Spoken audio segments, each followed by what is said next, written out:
I'm Peter Glassford. I'm here for Canadian Cycling Magazine, and we're here at Hardwood Hills working on downhill switchbacks.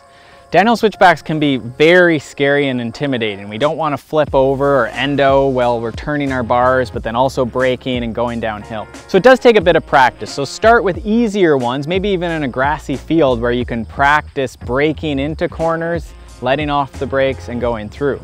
Once you're on trail and have some confines, our important concepts are to use our front brake and rear brake equally as we're in our aggressive low position as we approach the corner. So aggressive braking, in control, slowing down before the corner so that we can get outside, look through the corner, our rule of thumb. I always say look with our belly button, but you can think turning your shoulders around the corner so that you know that you can exit the corner and what your confines on that exit of the corner are. That's going to have the effect of leaning the bike through the corner, and as you execute that look and lean, that's when the brakes are going to start coming off, and you're going to, especially with the front brake, just gradually let the bike swoop through the corner. And that works on most switchbacks. There are more tighter ones that you'll have to, brake a little bit more and slow right down. But in general, it's that controlled entrance, that look, that lean, and the swooping out of the corner as you release those brakes through the midpoint of the corner. Many downhill switchbacks will have big berms or sloped corners that will help you get around the corner really smoothly.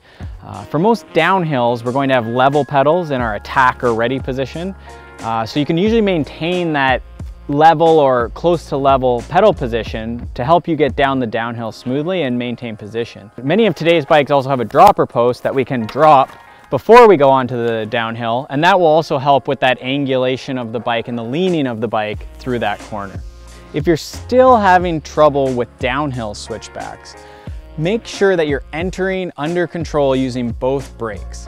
That's our first thing. We don't want to get into the apex of the corner when we should be letting off our brakes, letting off our front brake especially. Getting in there out of control and needing to brake late while we're leaning and have that front tire braked and sliding out of that apex. So often when you have a slide out or you high side off the trail, it's because you've braked late. Rather, try and brake under control as you're getting wide to get around the corner and reduce braking past that apex, past that midpoint of the corner where we want to be exiting the corner.